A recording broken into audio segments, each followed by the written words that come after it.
السلام علیکم ورحمۃ اللہ وبرکاتہ۔ الحمدللہ سورہ انعام شروع ہوا۔ یہ صورت مکی ہے، صرف چند آیتوں کو بعض مفسرین نے مستثنیٰ کر کے مدنی بتایا ہے۔ اس صورت میں جملہ 165 آیات ہے۔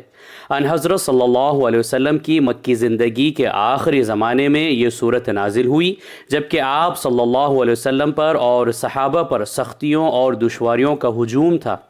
لکھا ہے کہ رات کے وقت ساری صورتیں ایک دفعہ میں نازل ہوئی۔ نیز لکھا ہے کہ اس صورت کے نازل ہونے کے بعد ان حضرت صلی اللہ علیہ وسلم نے تسبیح کہی اور فرمایا کہ اس کے ساتھ اتنی کثرت سے فرشتے ہیں کہ انہوں نے ساری افق کو ڈھانک لیا ہے۔ اس صورت میں دین کے بنیادی اصول یعنی توحید و رسالت، وحی و قرآن اور حشر و نشر کا ذکر بڑے محکم اور نفسیاتی دلیلوں کے ساتھ کیا گیا ہے۔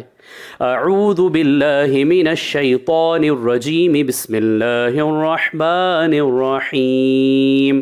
الحمد للہ الذی خلق السماوات والارض وجعل الظلمات والنور ثم الذین کفروا بربهم یعدلون۔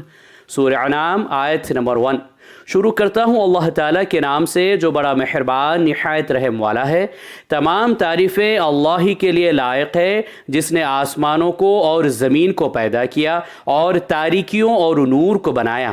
پھر بھی کافر لوگ غیر اللہ کو اپنے رب کے برابر قرار دیتے ہیں۔